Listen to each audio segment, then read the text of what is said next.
This woman is on a mission. She's not a Muslim, and her Muslim dress is a disguise. Her mission is for Muslims to know what is in the Quran, because she says if more Muslims knew what was in the Quran, more would leave Islam. Mona Walter came to Sweden from Somalia as a war refugee when she was 19. She says she was excited about joining a modern European nation with equal rights for women. But as a young Muslim woman, that was not the Sweden she encountered.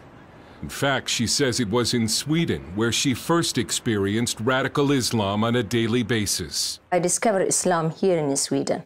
In Somalia, you're just a Muslim. You're just born into Muslim country without knowing the Quran. But when you come to Sweden, then you go to mosque. And there's a Quran, so you have to cover yourself, you have to be a good Muslim. Walter says she grew up in Somalia never having read the Quran. So I didn't understand what I was part of. I didn't know who Muhammad was. I didn't know who Allah was. So when I found out, I was upset. I was sad and I was disappointed. She says she discovered that Allah is a God who hates, and that Islam is not a religion of peace. It's about hating and killing those who disagree with Islam. It's about conquering. Muhammad, he was immoral. He was a bloodthirsty man. He was a terrible man. And they can read that in his biography, what he did to Jews, how he raped women, how he killed people. I mean, he killed everyone who didn't agree with him. Discouraged, she left Islam and became an atheist, until one day a family relative encouraged her to read the Bible.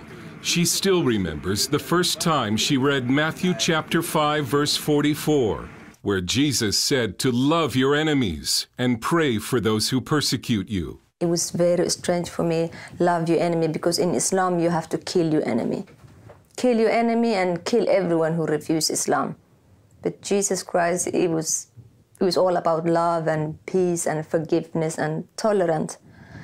And for some reason, I needed that. She went to see Pastor Faoud Rasho, a Syrian immigrant who ministers to former Muslims in Sweden. She started to believe, and she came to me. That was the beginning of her trusting. I was so happy. I was filled with joy. Then I accepted Jesus Christ. Mona says the Lord gave her a burden for Muslims who still do not know the truth about Islam, and she began to copy verses from the Quran and hand them out on the street to Muslim women. Sometimes they listen, sometimes they become very upset, and I just told that, you know, that your husband, he have a right to beat you if you don't obey him. And say, no, it does not say that. Yes, it says that. I thought that if I tell them about Muhammad and about the Quran and this God of Islam who hates, who kills, who discriminates women, maybe they will have a choice and leave. But in politically correct Sweden, Mona Walter has come under attack for simply telling Muslims what is in the Quran. And I've been called Islamophobe, and yeah, you've been bought, you're a house nigger and stuff like that, terrible things. She has also been called a racist.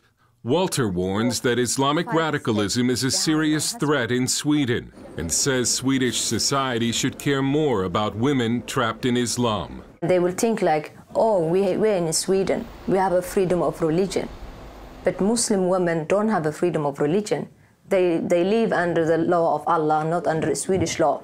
So they will suppose everyone have a freedom of religion. We don't have freedom of religion. It's not for Muslim women, it's for everyone else. She lives under death threats and sometimes travels with police protection.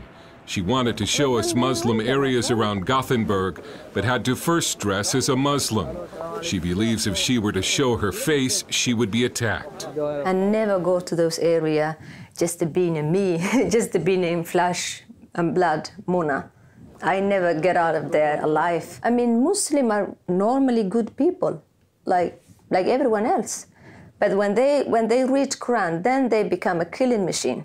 This so-called ISIS or Al-Shabaab or Boko Haram, they're not extremists, they're not fanatical, or they're just a good Muslim who follow the teachings of Islam. The Prophet Muhammad, he did that. They're doing just what he did. Walter now uses videos and speaking appearances to spread her message, and she says she won't stop, even though her life is in danger. Dale Hurd, CBN News, in Gothenburg, Sweden.